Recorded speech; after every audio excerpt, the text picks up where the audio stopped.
Welcome back, everybody, to Fresh Outlook. It is time for our lightning round. I am joined by the Ebru think tank, Jeanette Hoffman, a Republican strategist and capitalist, Jackie Guzda of Western Connecticut State University, and Master Professor Jose Lopez of Seton Hall University, who is a physicist, and Allan Topol joining us in D.C., who is the author of many great and interesting books, among them bestsellers. Our first topic is Ted Cruz. Jackie, your thoughts on Ted Cruz running for President of the United States? Ted Cruz thinks we're stupid. That sounds like a political ad. Well, Ted Cruz thinks we're stupid. Ted Cruz thinks a wool can be pulled over. To the farthest extent. He's nothing but a showboat. He's an extremely educated man. He's Ivy League. His wife works for Goldman Sachs. And oh, how horrible! No. He's a capitalist? That's awful. His whole image, his whole appeal is to the heartland, the real people. And he's nothing but a showboat. He's all okay, I'm going to turn to Jose. He is a man of the people. He's even on Obamacare. Yeah, right. Well, he had to, right? It's the law, so he had to pick it. Well, Ted Cruz is I mean, I hate to say it, but he's a cartoon character. I mean, he is hilarious. I mean, I just remember when he stopped government and he was talking about Darth Vader and that I'm like, what is this man doing? I mean, is this guy serious at all? Now he's running to be the president. So I don't know what's going on. You might not be able to tell it from my interjections here, but I tend to lean right a little bit. A little bit. And Ted Cruz even scares me. Yeah. Okay. Well, look, I'll say one good thing that Ted Cruz did for this whole presidential primary is he declared. Yeah. He's not playing hooky, he's not doing the super PAC thing. He's out there and he's kind of leading the way. I mean, if you're running, you're running. I mean, he's putting it out there. I mean, and I applaud him for that, because there's too much of like, oh, I'm not sure what I'm going to do. I'm going to set up a super everybody PAC. has something to add to the conversation. Let's get to Allan Topol, then I'll get to you, Jackie. We'll tear apart Ted Cruz for a whole lot. Don't worry. Allan, what are your thoughts on Ted Cruz?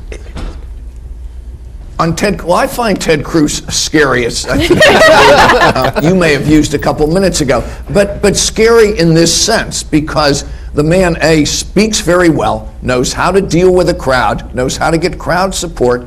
His views on foreign policy, I mean, he understands a lot of issues about foreign policy. He brings a lot of intelligence to the table, and what I really worry is that Ted Cruz could gather enough support within the primaries and within the Republican Party that he could skew or adversely affect the next presidential election. So he may be a scary figure, but I don't think he can be laughed off, because I think his chances of affecting seriously what happens in the next presidential election are very, very real. And that, to me, is the troublesome part of Ted Cruz, because he's a cartoon character, but he's not. He's a cartoon character who speaks well and who understands a lot of issues and who does have smarts. And that makes him very dangerous. Okay, Allan makes some good points there. In fact, some say that Lucifer was the prettiest angel. But so he is an articulate man, and because of that, he does pose a threat. But here's my fear, as someone who is tired of 8 years of Democrat lack of leadership. Is that he's going to torpedo the Republican Party, because Republicans who simply want more individual freedom will be painted with a broad brush and be thought of as people like Ted Cruz. Oh, I don't think so. No, look, everybody on this panel. Oh, Jackie, you're hoping for that. No. Look, everybody on this panel knows the guy's a joke. All right. However, look, I think Allan made a good point that there are people. But we're talking about him, so he's not that big of a joke. No, yeah, exactly. There are people who buy his shtick, and that's the scary part. Thank God you said shtick. Right? Take a look at that video that came out where he started to go, I believe in America, I believe that you, and he stops. He stops and he goes, can I start again? I mean, he's nothing but a showboat, but there are people who are buying that show. Well, he almost seemed like an evangelical preacher at Liberty University with children, young people compelled to go and attend. Right. $10 they had to pay. $10. Yeah. That might be a bargain one day. Well, Now I'm going to give you a final word on all Ted right, Cruz. so I think, yes, Ted Cruz, he has his followers. He has a very strong contingency of Cruz followers. However, this is such a big Republican bench running to be the president in 2016. You have people like Jeb Bush, Marco Rubio, Scott Walker, Chris Christie, Carly Fiorina, possibly. I don't think Ted Cruz poses that much of a danger when you have so many strong candidates running. Now, I've got a question about Ted Cruz. We questioned Barack Obama about his citizenship. Are we allowed to question Ted Cruz about it? Is that all right? Fair game. Okay. So apparently he was born in Canada, but his mother was an American citizen, and his father was born in Kenya, something like that. I'm not 100% sure. We're talking about religious freedom laws that took place, have been enacted in Indiana and Arkansas. Some people say this is merely a guise to deprive people of different alternative lifestyles their choices in life. What are your thoughts on this, Jackie? Oh, absolutely. I mean, this was just a cover, hiding behind religion to say, yes, I don't approve of your lifestyle, so I'm going to discriminate against you. But okay, what if someone sincerely doesn't approve of lifestyle? I mean, a lot of major religions find some behaviors sinful. Right.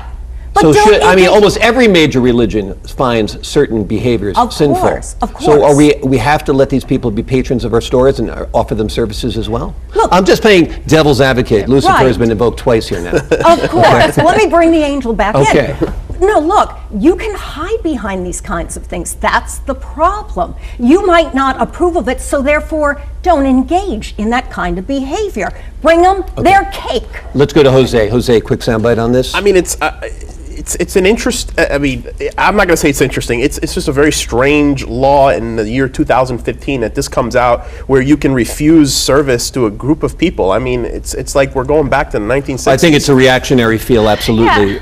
Jeanette? I think, Jose said it, it's 2015. I think politically, as a Republican, I think it's very a damaging perception that we're trying to, discriminate We're against painted someone. with the Ted We're painting Cruz with brush. the Ted Cruz brush. We should be a big tent. Allan Topol, 10 seconds on this, and then we have to move on. You can believe anything you want, but if you hold yourself out for a business for the public, then you can't act on those beliefs. And that's kind of where I am. And I'm glad for that guy from the pizza business, because we might never have found out this law if he hadn't stepped forward. Good point. I was thinking about this today when I saw the advertisement in the paper for the auto show. And the auto show used to go with my dad in the 1970s, and we always looked at the futuristic cars, the concept cars that never seemed like they'd be here. They're here. Yeah. Those rounded, electric, silent vehicles that are driverless in some cases are here now today. It's wonderful. I mean, I think if you are in the New York City area and you get to the Javits Center, go to the auto show. It's always a good time. Jackie, what are your thoughts on the auto show and cars of today, 2015 cars? My Nissan just passed 200,000 miles. Right, my old Nissan. So, which means I will be in the market soon. I just hope that when she passes over to the other side, that one of those cars will be available to me, because I'll buy one. My Nissan, 170,000 miles over 4 years. I never changed the brakes once. Wow. See? Amazing. But buy American is my advice. Jose, what are your thoughts? I am really looking forward, as we've discussed many times, Logan, driverless cars. Me too. And I wanted to. I want to get the martini shaker in the back. Exactly. I want to say Just relax. Harbor, Yes. and I just want to go. I want it to gas itself up, get its oil changed, rotate its tires, everything for me, and all I have to do is get in it, and it takes me where I want to go. That's what I'm on your side. I'll I'll go to your booth at the auto show. We don't need to Jeanette. worry about distracted driving if we have an autonomous vehicle. I just saw a Mercedes prototype for one of them, and it looks like you're riding in a limo. I mean, the seats face each other, and you don't have to worry about anything. Yeah, I can't wait for that, because I view the configuration of the seats differently as well. Like you talked about. Allan Topol, your thoughts on the cars of the future that are here today?